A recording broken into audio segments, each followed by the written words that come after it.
Hi guys, Attila here from Cylanda. Thanks so much for taking the time to listen to this presentation.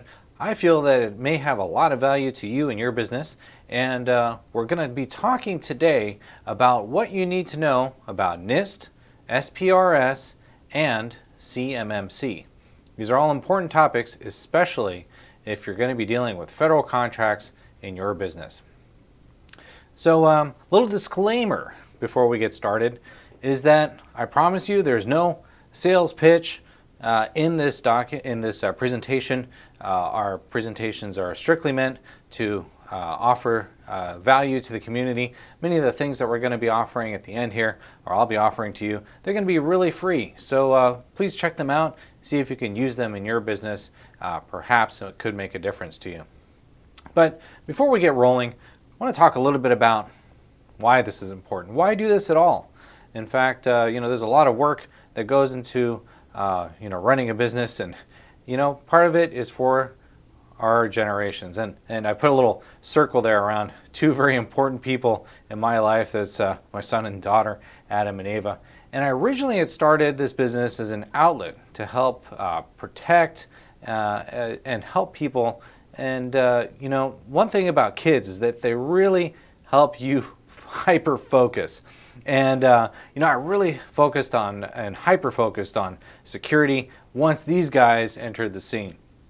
So my vision is to expand the company internationally with Hawaii as a home base to grow local jobs. Because when it comes right down to it, we want to see if we can build the local tech community here. I would like to give an opportunity for my kids to go out and be able to stay on this beautiful island that we call home without having to go to the mainland to look for work at a living wage. So really want to help support the local job market here to grow these local jobs, and I feel that cybersecurity is a great vehicle for doing so. Now let's talk a little bit about cybersecurity in the news. I'm sure you've probably heard of this. There was just recently the Colonial Pipeline Company. Now they're a key U.S. pipeline company. They supply oil, gas, diesel, jet fuel all throughout the East Coast. And a recent cyber attack deployed ransomware over their entire network over a what would otherwise be called a rather uneventful weekend. Now, this is important because it's the largest energy infrastructure cyber attack on U.S. soil. Now, it was performed by Russian non-state actors, otherwise known as a criminal gang. These guys were called DarkSide. Now, if that sounds a little bit familiar, it could be because we may have some Star Wars fans in the audience here. Well, DarkSide, they gained access to the corporate network from data that was leaked from some victims' credentials. That ended up on the dark web, and they used that to get inside and shut down operations. Now, unfortunately, this caused a bunch of panic. It caused fuel prices to rise. It created shortages.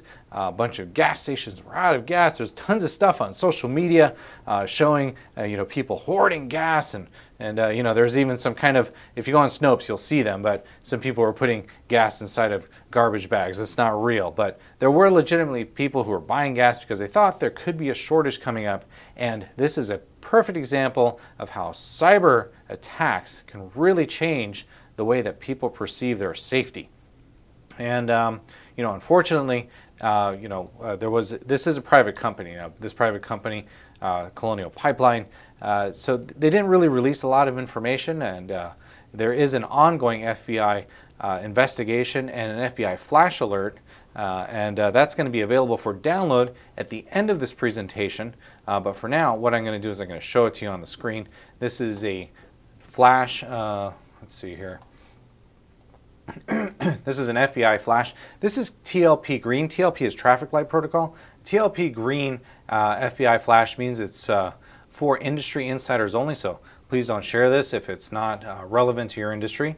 And what they went through is how the threat actor was able to get inside the network and how to identify if threat actors are inside of your network now. So I recommend taking a look inside of your network following these recommendations from the FBI to see if your critical infrastructure could be affected by this. Very serious stuff. And just to kind of like highlight exactly how serious this was, a second, pretty much the next day, right after the cyber attack was announced, the Federal Motor Carrier Safety Administration, they declared a regional emergency throughout all the southern states, Alabama, Arkansas, DC, Delaware, Florida, Georgia, etc. And they were very concerned that there would be gas hoarding, that there would be shortages, that there would be price gouging. And of course, as you might imagine, it did happen just a little bit. So this is some pretty serious stuff.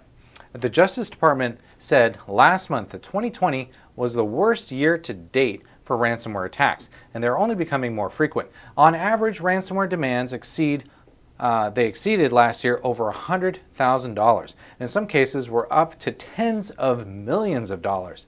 Don't believe me? Just Google Apple ransomware and you'll see that was around $20 million. So more than $350 million were reported as paid as a result of ransomware in the past year.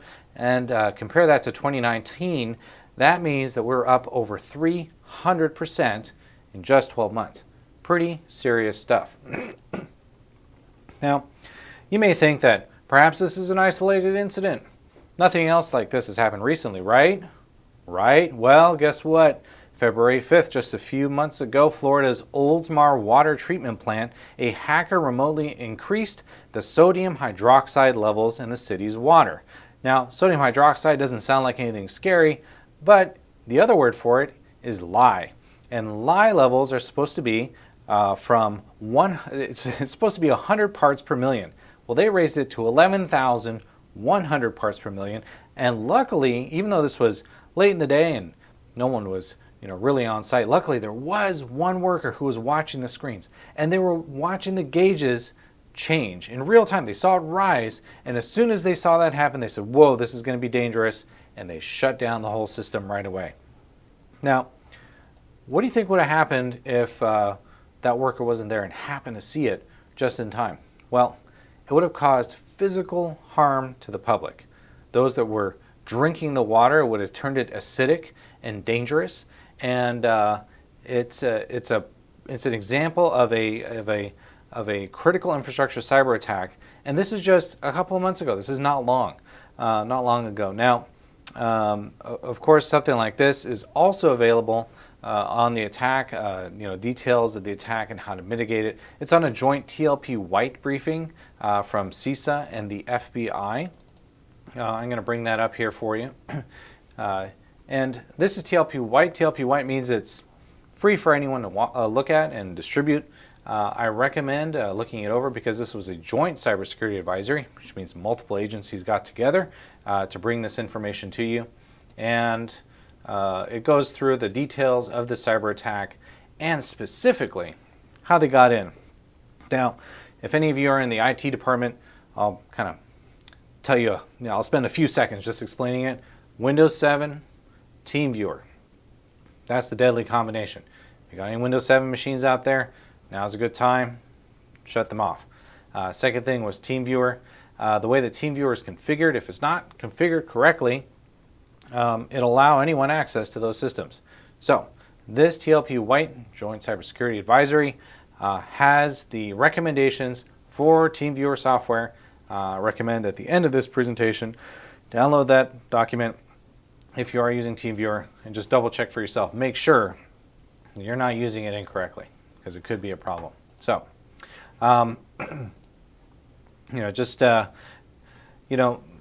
let's just be clear before we move on that this is a real problem. It's affecting a lot of actual real life critical infrastructure companies.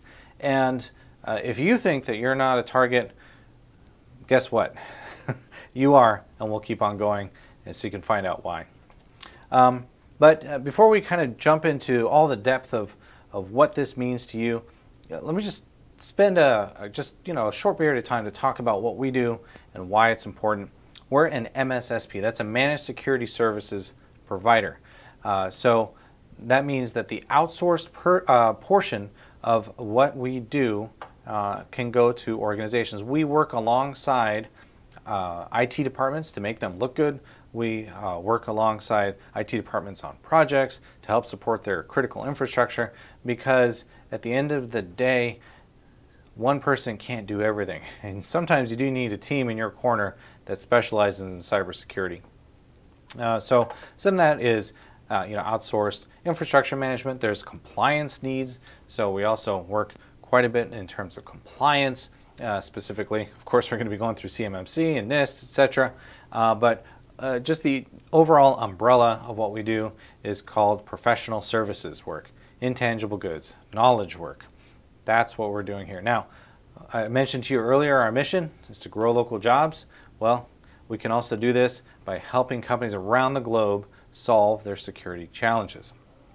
A little bit more about us. We've been around for some time, since 2007, and we're looking for those who also value what we do and need our services in order to improve their business. Sometimes you do need that outside expertise.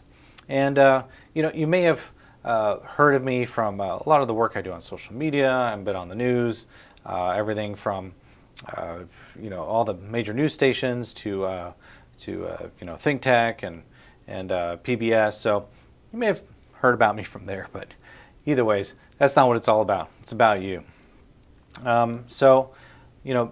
Businesses, I believe, are connected to the most insecure network on the planet. And we know that as the internet. So our work protects businesses like yours from theft, crime, and disaster. A lot of folks come to us for different reasons. They'll get pressure from outside regulatory agencies such as CMMC, but not necessarily so. Your existing clients may have security and compliance needs, and they may come to you as their supplier and ask that you also implement some security needs, and that's where that synergy can work to your benefit. IT departments also have a lot of things on their shoulders, and they do need a little bit of hand-holding and maybe some guidance on how to meet some of these cybersecurity requirements. And so we typically work with IT departments so that we can bring them up to snuff. And it's really nice to work with them too, by the way, because we all speak the same language. And I don't know about anyone else, but I consider myself kind of a nerd, and it's nice to be able to relate to others. A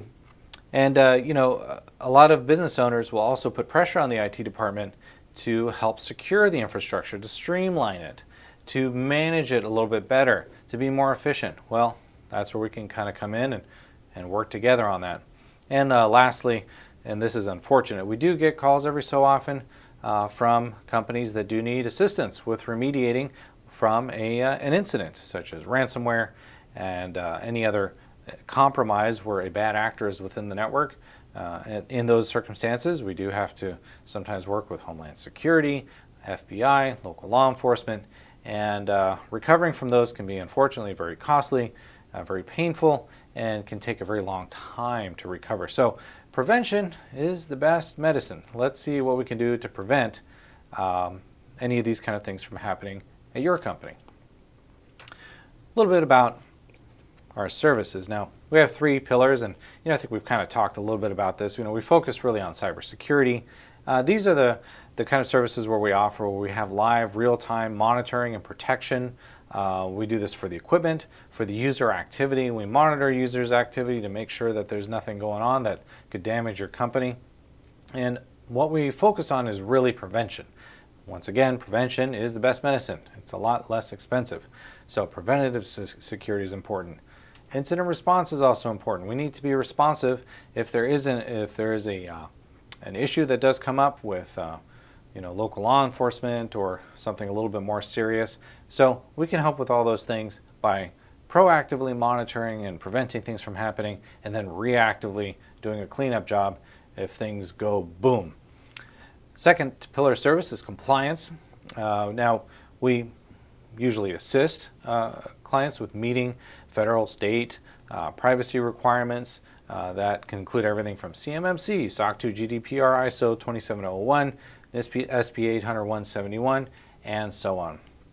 And lastly, our third pillar service is IT management. That's where we work alongside the IT department to support them, do those kind of housekeeping tasks that maybe could be a little bit challenging, or they maybe just don't want to do them because they have all their fires burning, and we can help with that and give them the chance to be able to work from 9 to 5 instead of 5 a.m. to 9 p.m. the next day, right? So if you've been in the IT department for a while, you know what I mean. Sometimes those late nights can be a little bit rough, and we can take some of that edge off there for you.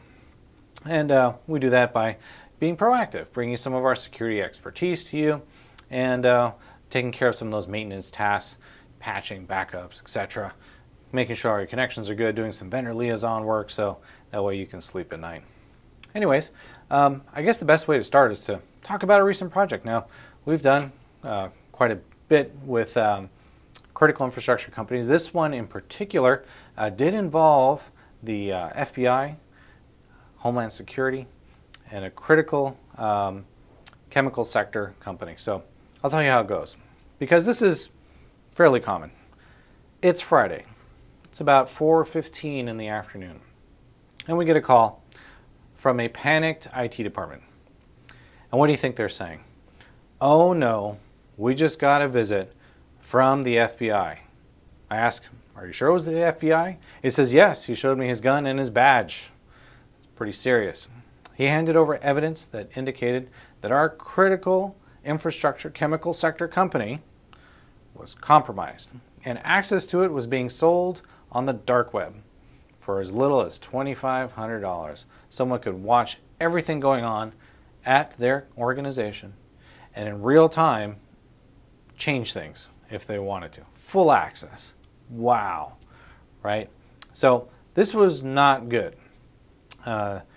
Luckily, they knew who to call. We came in, we identified the footholds within the network and figured out where they were able to get in there and bury in deep and monitor what else was going on inside of the network, and then slowly start pulling the plugs.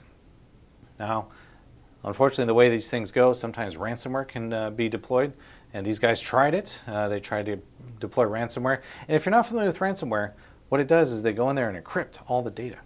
And when that data is encrypted, that means that you can't access it and the company can't survive, right? So remember that Colonial Pipeline attack? That's exactly what it was. Now, after we removed the footholds and kicked them out of the network, well, we had to put some safeguards into place so that they wouldn't be able to get in again. And we're going to discuss what some of those safeguards looked like. But in terms of timeline, because these threat actors these bad guys were inside of that network, it was a very kind of costly, time-consuming thing, and it did, unfortunately, because they deployed ransomware, disrupt their business operations. So they had hundreds of employees who couldn't work. Not good. And we worked hard in record time, but it was still costly and it still took a long time, and we still had to work quite a bit with the IT department because they hadn't really planned for something like this. And we'll talk about how you can be prepared in the coming slides. Now,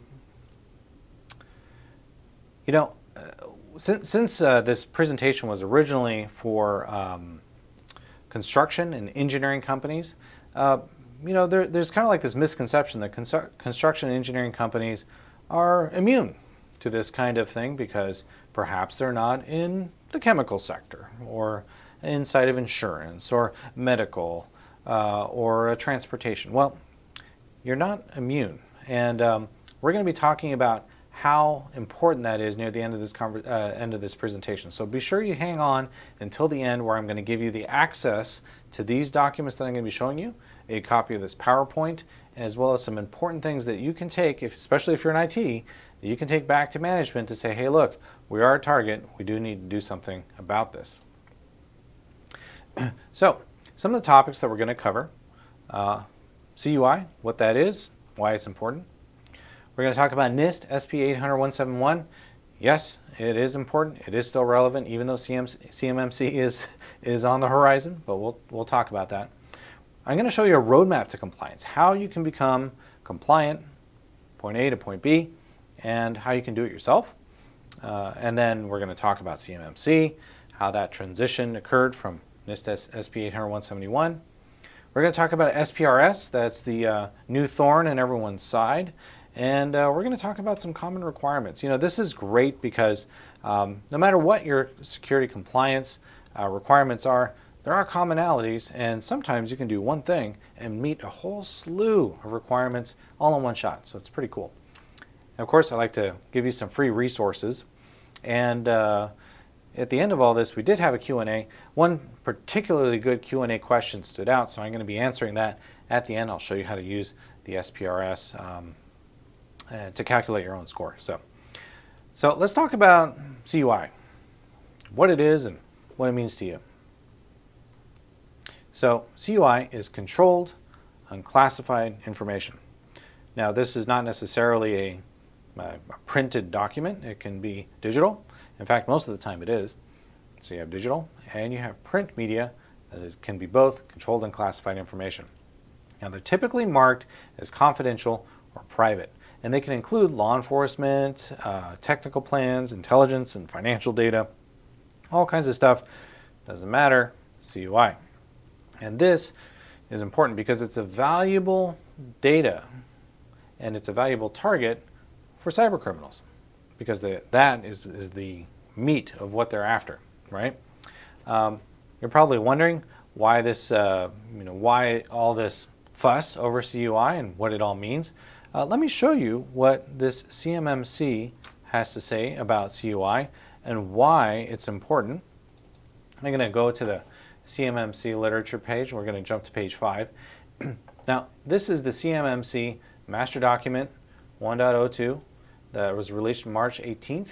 This is Cybersecurity Maturity Model Framework. On page 5, it talks about why the heck are they so interested in protecting CUI. It says here, theft of intellectual property and sensitive information from all industrial sectors due to malicious cyber activity threatens economic security and national security. Council of Economic Advisors estimates that malicious cyber activity cost the U.S. economy between $57 billion and $109 billion in 2016 alone. So what their estimate is for 2017 is $600 billion. Sounds like a lot of money to me. So it says specifically here, and I promise I won't read too much longer, malicious cyber actors have targeted and continue to target the defense industrial base, that's the DIB sector, and the supply chain of the Department of Defense. That's most likely you. So don't take my word for it that you're a target. They're saying it. And so they're interested in protecting or creating a framework where over 300,000 companies that support the warfighter and contribute towards the research, engineering, development, acquisition, production, delivery, sustainment, and operations of DoD systems, networks, installations, capabilities, and services. They want to protect all of this with some compliance. Okay, you can download this document for yourself at the end, but it's listed on the CMMC website. Moving on. CUI. Probably wondering, if this data is stolen, where does it go? And the answer is the dark web. Now, if you've seen Wreck-It Ralph 2, there's a scene where Wreck-It Ralph goes into the dark web and it seems kind of like maybe like a dirty alley, but that's about it. The truth is, it's much worse than that. But to understand what the dark web is, let's take a look at what the internet looks like. And the easiest way to show this is through an iceberg. Now my son loves the Titanic, so this iceberg analogy is definitely for him. On the surface web, you're going to have things like Facebook, search engines, news sites, Reddit, that kind of stuff. All the kind of small things that you're used to seeing on a day-to-day basis. And it's unfortunately a very tiny bit of what the total internet looks like. The majority of it is under the water, and that's the deep web and dark web. The deep web, this is where private networks reside. So places like medical records, financial data, insurance information, right? Some legal stuff. Academic networks are huge, right? Those are all deep web records, deep web networks, and that's where the majority of the internet's content is. You don't have access to it. But underneath that, at the very bottom, is the dark web. Now, the dark web, it's kind of hard to explain. So let me have Wikipedia do it for me. Wikipedia says that the dark web is the invisible, hidden part of the World Wide Web commonly used for the buying and selling of recreational drugs for totalitarian societies such as ISIS to communicate with the outside world, operating organized crime syndicates, human trafficking, corporate espionage, identity theft, illegal trade, and media exchange for pedophiles and terrorists. Yikes. Is that really where you want your company information to go?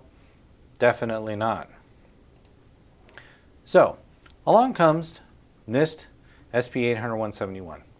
Now, NIST stands for the National Institute of Standards and Technologies. Now, back in 2015, the DoD, they picked these set of rules that they wanted to use to protect CUI, right? They don't want it out on the dark web. And they used this framework and tried to enforce it beginning on end of 2017, so 2 years later. And they tried to do that for prime and subcontractors. Well, let's see how that worked out. After 2017, right, the primes were expected to provide their contracting officer with a detailed POAM. That's a plan of action and milestones that's indicating their deficiencies with meeting each of these individual controls of NIST SP 800-171. By the way, there's 110 controls. There's a lot of them, right? The second thing they were expected to provide their CO was an SSP. That's a system security plan. Now that's going to give more details on how to get your company in line, right? So that lays out your plan and what you're deficient in. It also has a lot of other data out there that includes like who's responsible for what, who are your critical vendors, what does your network look like, and so on. You can get all that on their website. Now you're probably wondering, this sounds very complicated, but how could I do it myself? Let me give you a quick roadmap that you can use for any kind of compliance requirement. First thing you need to do is a gap assessment. Now gap doesn't stand for anything. It just means to identify the gaps between what they want, right, on that paper, on that compliance requirement, and where you are. The gap is the difference between the two, right? Once you've identified your gap, then you move on to a written plan in the form of a POAM, right? Now this is going to say, okay, this is how we're going to get there with a plan of action and milestones and an SSP, system security plan, so that we can make sure we stay on target. You then take those documents and you submit them to your CO. If you do need a SPRS score, then you're going to figure out your, you're going to submit your SPRS score. That's going to go to your contracting officer, and your CMMC file if you're starting to build one, because it's not a requirement for everyone just yet. You're going to start building that up, and all those documents, everything you have there, you're going to want to submit that to that third party. And then comes the fun part. The next part is the part no one likes. You got to actually do the work. You got to implement these practices, controls, and review regularly. How regularly? Best practice is 1 year. Initially, when you first make these radical changes, maybe once per quarter, but an annual review is reasonable. And then what do you do during those 1 year reviews? You go back to the beginning. Perform another gap assessment. Where were we then? Where are we now? Identify the gaps and make it better. Sounds good so far, right? This is your roadmap to compliance. It's fairly straightforward. Gap assessment. Update your documentation. Implement those changes that you promised your contracting officer or yourselves that you're going to be doing, and then rinse and repeat. And I can show you what a gap assessment looks like. Some folks are a little bit leery of it. And the simplest way is I can show you with our system. We have a system called Riscara. Riscara is our own in-house system. We use it for, we've had to make because, after doing all these assessments for many years, it was really kind of difficult to do it all by hand. And I'm sure there are some other vendors out there that could promise you the world, but we just want to do the best we can for our clients. So we don't charge a little extra for that or anything like that. So let's go on over here and I'll log in as our test account over here. All right, so now that I've logged into Riscara, we can take a look at our assessments. And here we can see that we did an assessment back in December of 2020, and we did another assessment in April of 2021. Well, I wonder where we failed and where we succeeded on some of these, but let's just bring up what the gap assessment looks like here. And we'll do like a section domain. It goes through, this is the control for NIST 800-171, the very first one, and we can say that we passed it. Awesome. We have some notes for our SSP. That's not a problem. That means that it can be exported directly into our system security plan. There's no need to retype all this stuff, our access controls, everything else, and we can go through step by step and either pass, fail, or mark it as being in progress.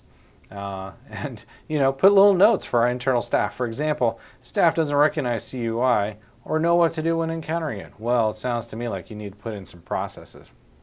So in our system in particular, it's nice because we can duplicate them and over time see if you're actually getting any better. It's a good system to have something like this in place. If not, you're doing it in a Microsoft Word, and you know what? That's perfectly okay. It just takes a whole lot longer. So anyways, we'll move on now that I've shown you what a gap assessment does look like. You're probably wondering, with such a phenomenal system in place, what happened? This SP 800-171 is well understood, very clear, easy to understand. Well, the problem was that contractors kept taking their POA&M and saying instead of meeting the deadline, they just keep pushing it forward. So that's called sunsetting, and they kept pushing it forward. You want to implement encryption? Well, that's fine. We're going to do that in 6 months, and 6 months later we'll do it again in another 6 months. Two-factor authentication, same thing, right? They kept sunsetting that, and the DoD did not like that. So as of January 2019, they sent out a memorandum and said, we don't like this. Don't do it. Because 800-171 is a self-assessed compliance standard, that meant that it was up to the internal IT staff to self-certify. How well do you think that worked out? Not well. Fines began late in 2019, and because there was no official way to certify that a company was following the rules, that's where CMMC was born. Now, CMMC, as the name implies, has the last C on there says certification. What that means is that a third-party certifier comes out, puts a stamp, and then that's what gets handed to the contracting officer. Do you think contracting officers can read and interpret a POAM and SSP and stacks of technical paperwork? Heck no. And that's why the third-party auditors came into play.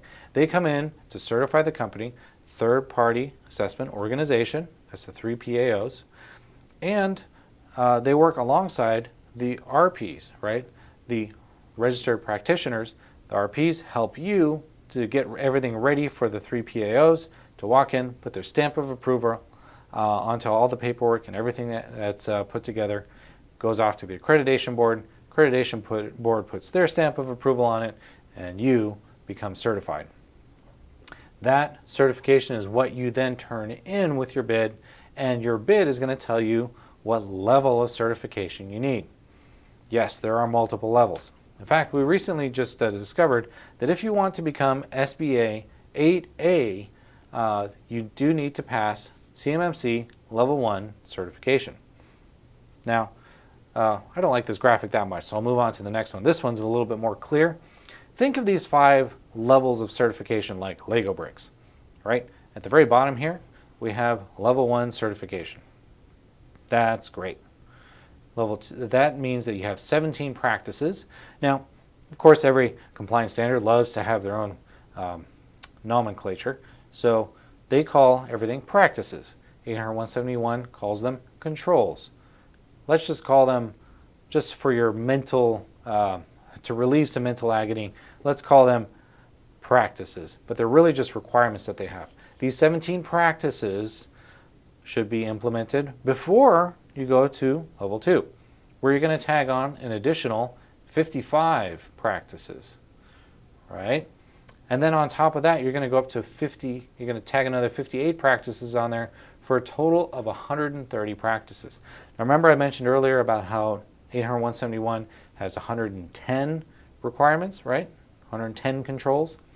Level 3 CMMC has 130 practices, so it's already more rigorous, right? There's the level 4 and level 5, but most folks are targeting level 3 compliance. It is a challenge and it is a lot of work already. Some of the questions that did come in during the live presentation was about how long does it take to become level 3 CMMC certified? And my answer to you is it all depends on how much time your staff has to devote to it. We've seen everything from a few months to a few years without success. So you're going to have to see how much time and energy and effort you can really devote to this alongside your other responsibilities. That is going to be a question for you. But short answer is as much time as you can devote. I'll move on to the next slide here.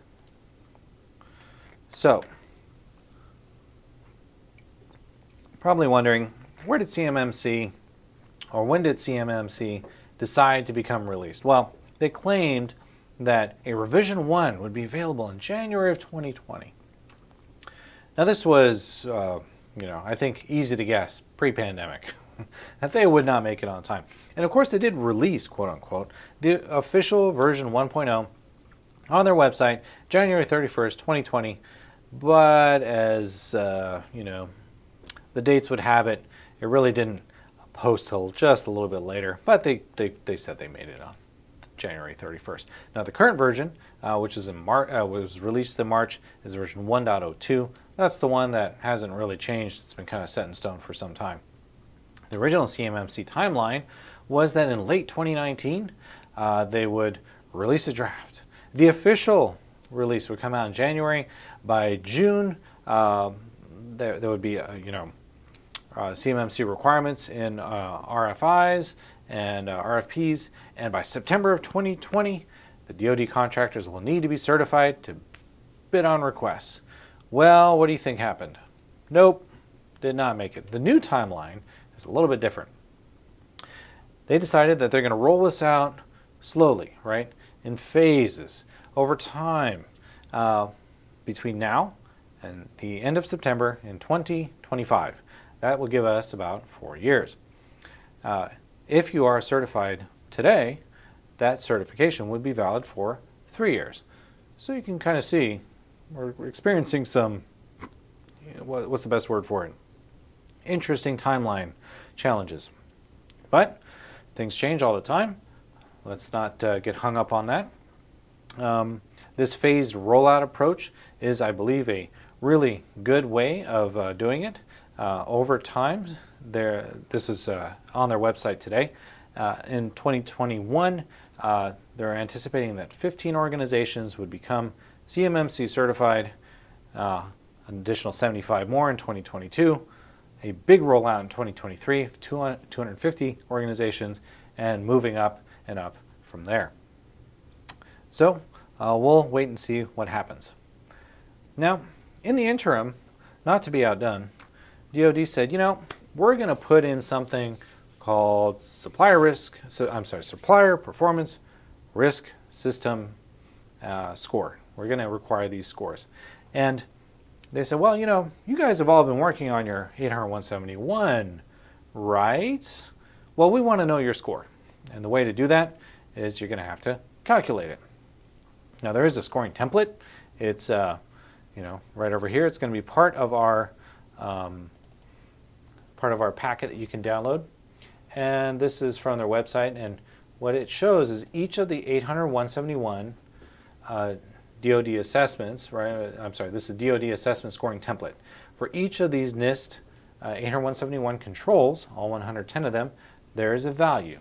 You take 110, and if you don't meet this value, you subtract that score.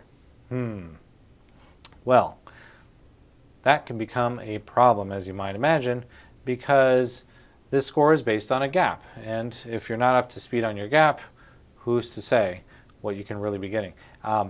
There's also a high probability that if you're not meeting many of these controls, you can have a negative score. That looks really bad. You want to have a positive score if at all possible. Now, inside of your SPRS system, you're going to have to submit a few things. Your calculated score is one of them, right? That's based on this assessment scoring template.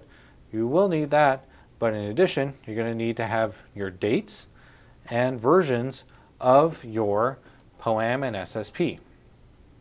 Right? Your POAM and SSP you have completed, correct? Well, there's a lot more to it than that. So inside of a blog entry, and we're going to put a link to this over here, you're going to see a link to our guide. I'm going to open this up over here. Let's see. There we go. We have a quick guide on here. It tells you exactly how to read and interpret and why the SPRS system was put into place as an interim, so that they can have at least some confidence that you are working on your security posture.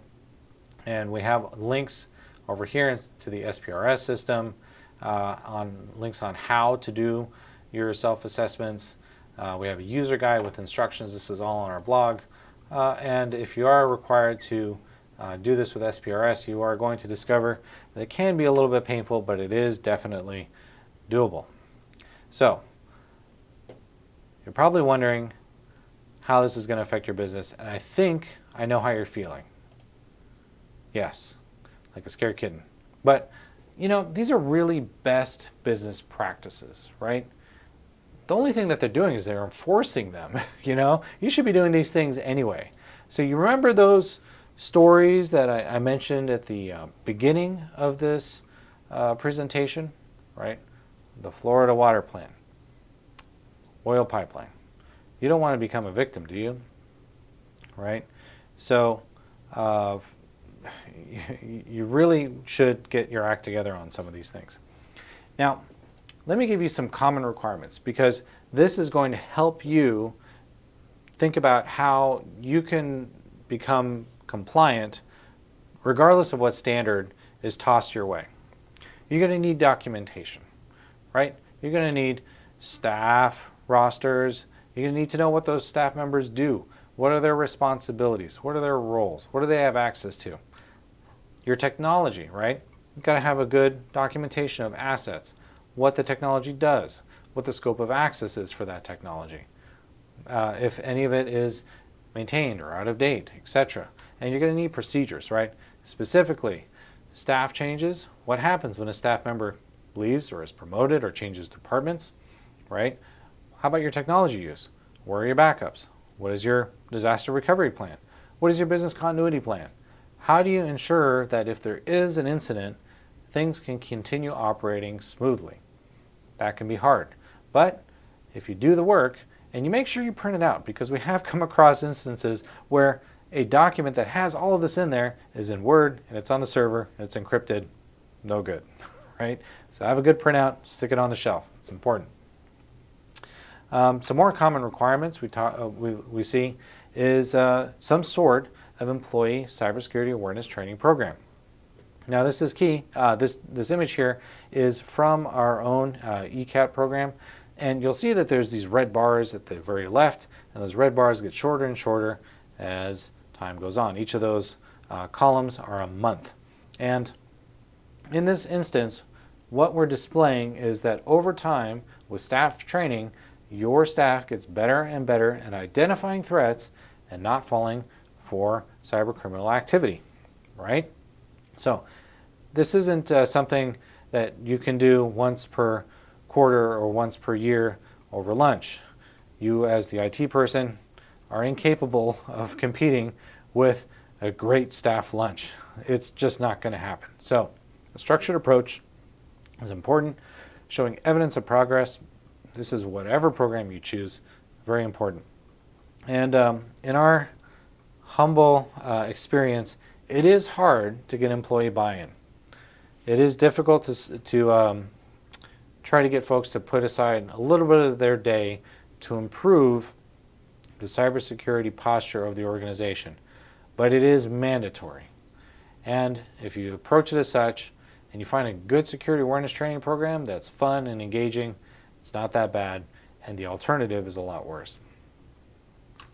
Some of the common requirements we see are web content filtering. This is so that you can watch employees, you can track what they're doing, and make sure that they don't accidentally click on a link that they shouldn't be going to. There's also typical restrictions based on departments. So for example, operations may not need to go on social media, but perhaps the marketing department does, right? There's also plenty of emails that come in. As you know, that's one of the best attack vectors for bad actors to get inside of your network. Well, a lot of those links have, all those emails have links in them, and if they get clicked on, oh no, they've gone to a compromised website. Oh no, a malicious payload has ended up on that computer, and oh no, we have to come in and do cleanup. We don't want to do that. So a great web content filter will track that information, keep it up to date. Some of these use AI and common databases and smart ways of interpreting websites so that you don't have to do all this complex work trying to, stop people's malicious, inadvertent malicious activity by hand. The software does it for you. So think about how you can use that in your organization, or if you have something in place, review it. Perhaps there's something better or something more efficient or something that just is more effective at blocking these kind of inappropriate activities. Now, I do want to talk for a second about antivirus versus EDR. Antivirus has been around a long time, and antivirus is a reactive piece of software. What that means is that something needs to come in to your network, right, as a file or executable or a process or something, and it needs to be running for the antivirus to look at it and say, hey, that's not good, I'm going to shut it down and report it. Well, that's great, but unfortunately the way that bad actors operate is not necessarily by delivering a malicious package to your door right up front. An EDR is a proactive approach, right? So antivirus reactive, EDR proactive. Proactive means that it's looking for any sort of unusual activity. Is your network being probed by one of your computers? Or, as we recently discovered, IoT devices, like your Xerox printer. Oh my, it can be scanning your network looking for vulnerabilities. And don't believe me? Take a look at the target breach. That was done through a temperature control system that went out, scanned the network, and gained administrative access to the user database that they had. So that sort of EDR activity, endpoint detection response activity, is going to go out and look for scripts that are out there, any sort of lateral movement on your network of any sort of malicious files, anything that's kind of going on that looks unusual. It's going to catch that, and of course that does require artificial intelligence and some user interaction, because it could be that there's some false positives, which is pretty inevitable, but also could mean that there's a supply chain attack that is, you could be on software that's existing on your computers that are being used in your business today that you might not know about, and maybe even the manufacturer might not know about. Supply chain attacks, what that means is that as software is created, they use components. Those components can be from third-party companies, such as a component to make a PDF or a component that generates a report. Well, those kind of components could come from infected systems, which then travels down the pipe onto that software that you're using in your business, and then that software ends up on your computer workstations. This is becoming more and more common with video games developers.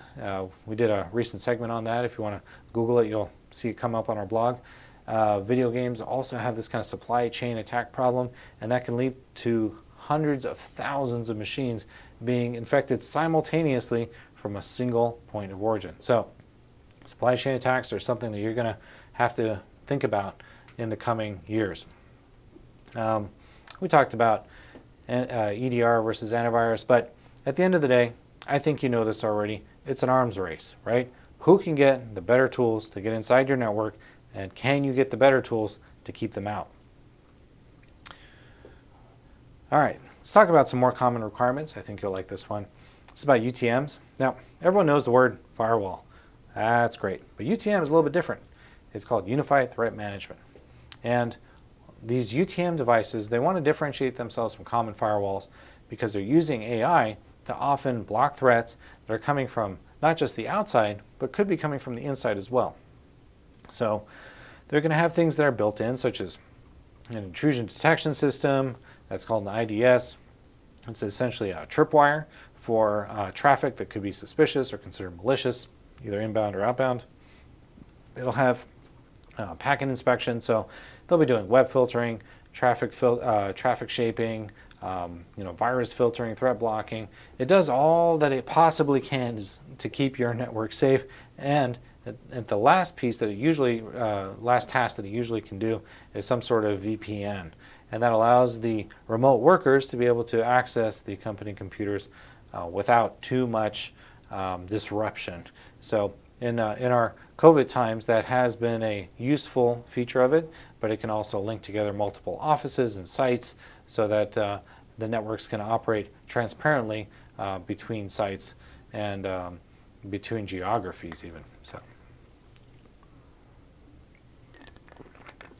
another common requirement we're going to talk about is SIM.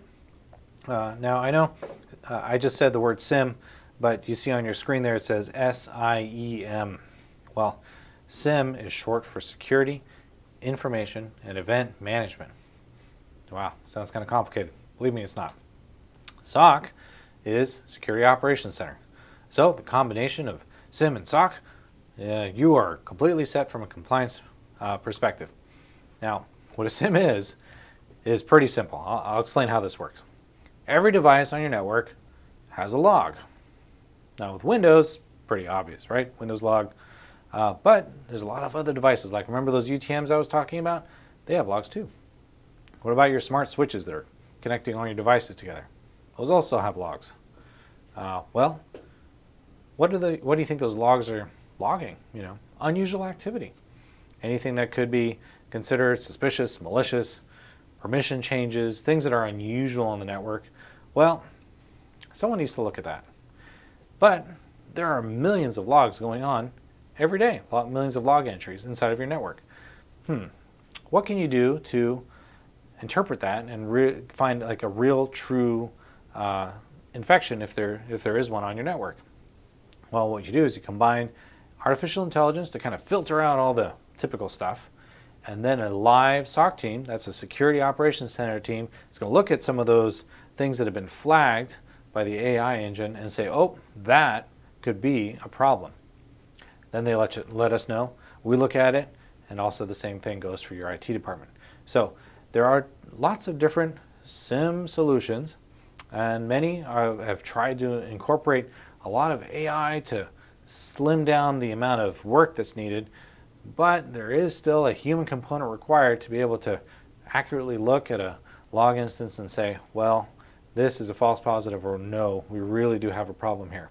And SOC monitoring has been a lifesaver on many occasions because there's so much going on that having that live SOC team in your back end that can identify when there is a real problem and shut it down, such as logins coming in from outside the country, such as escalating permissions, such as a bunch of mail forwarding rules showing up out of nowhere, right? Those are the kind of things that the SOC team is going to be able to see right away and shut it down ASAP. Believe me, every major company that you depend on for your livelihood, for your safety, they have a SOC team, and you can now have one too.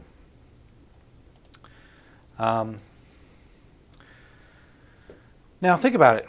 We've talked about risk. We've talked about things that are going on inside of all these networks all around the country. And, you're probably thinking, well, as the construction industry, if we get a little bit of interference or some sort of disruption in our business, or maybe something disappears, well, it's not the end of the world. But, fortunately, you are now a target. And don't take my word for it. I'm going to bring up some notices from, this is a TLP Green from the DOJ. This was in June of last year. Business email compromise scheme targets construction contractors and their clients for financial gain. You are a target. Goes all through this and how to identify and how to prevent it from happening at your company. Another pin that was pushed out by FBI was the another TLP. This was TLP white, so it's for all eyes, and also says the same kind of thing. Business email compromise fraud is a real pain for construction companies. We've seen and helped intercept hundreds of thousands of dollars from being taken out of company bank accounts, specifically in the construction industry. It's not something that's pretty, but it is something that is preventable, and if you put in the right safeguards, you too can be safe.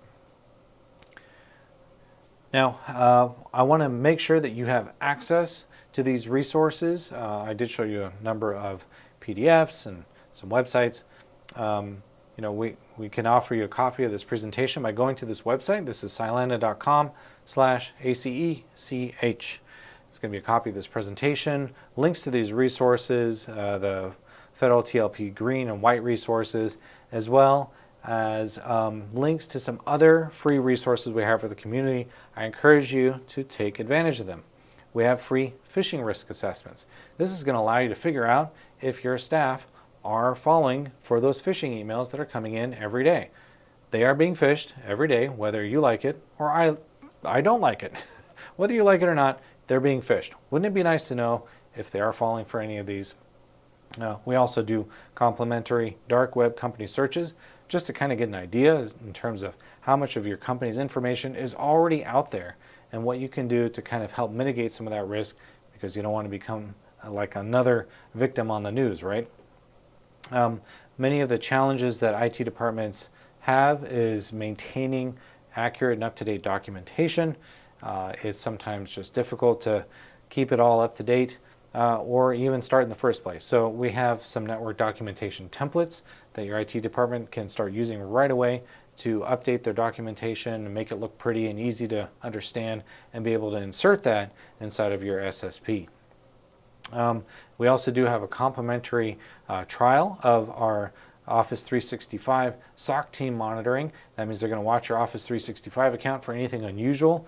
We usually do see things pretty quickly, so that's a great benefit for you if you're using Office 365 or Microsoft 365. And we can even offer you a free trial of Total Security. That's our total security offering that we can put on the systems. We'll be able to watch and protect them. And if we see any sort of unusual activity within a short period of time, you get the benefit of being able to see that and be able to do something about it.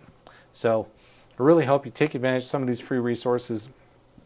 They are listed on the ACECH website that we put together for you as a custom portal. So please use them. One question that did come up, and this is something I wanted to kind of show you really quickly, was the SPRS scoring methodology. So we're getting a lot of panic calls these days, and they're coming in with a common complaint. I'm being required to submit my SPRS score, otherwise we can't get paid. Otherwise, we cannot bid on this contract or be awarded this contract. Help us get our SPRS score in, and what should our SPRS score be? And, well, I can tell you this, it shouldn't be negative, right? We want to have a good positive score. Now, remember earlier, I brought up that PDF, and I showed you the SPRS methodology, right? So, first things first, you're going to want to do your gap assessment and figure out if you meet each of these SPRS scores. Now, if you want to get your score up as fast as possible, focus on the ones with high values. You're going to subtract this value from 110 if you pass, or if you don't pass, right? You're going to immediately fail your SPRS scoring if you don't have an SSP. Right? So you're going to need that SSP in order to move forward with any of this, right? After you have that in there, you have to calculate your SPRS score. That could be a little bit of a challenge. The way we've had to do it is that we can calculate an SPRS score right away by just clicking on SPRS score. It'll show us, controls met, 68. We have a final score of 15 and a breakdown of each of these So that same PDF that you were looking at, we have it broken down, pass, fail, pass, fail, pass, fail. And we can even change them in real time. If we want to change this to a pass, and save it, right, and refresh, and the SPRS score has gone up. But like I said, try to focus on these big fives. The fives and the threes, those are the ones that are going to bring your score up the fastest. And I recommend trying to get an SPRS score at least 30 or 40. You want to be kind of in the positives there. Obviously a 110 is the perfect score, but if you simply can't get it, try to bring it up into the 40s and 30s to 50s. That's a good place to start. At least that way you're part way there. If you do need help or want to reach out with further questions, my contact information there is on your screen. We're always here to help, and as things change, of course, we'll try to update the community with the latest information. And our job here, of course, is to support you, to grow local jobs, and be of service to the community. So thank you for giving me your time. I hope this presentation has been beneficial. I hope the free resources can help you and your IT departments become more resilient in this very scary climate that we are in. Thanks. I'm Attila from Cylanda. Stay safe out there.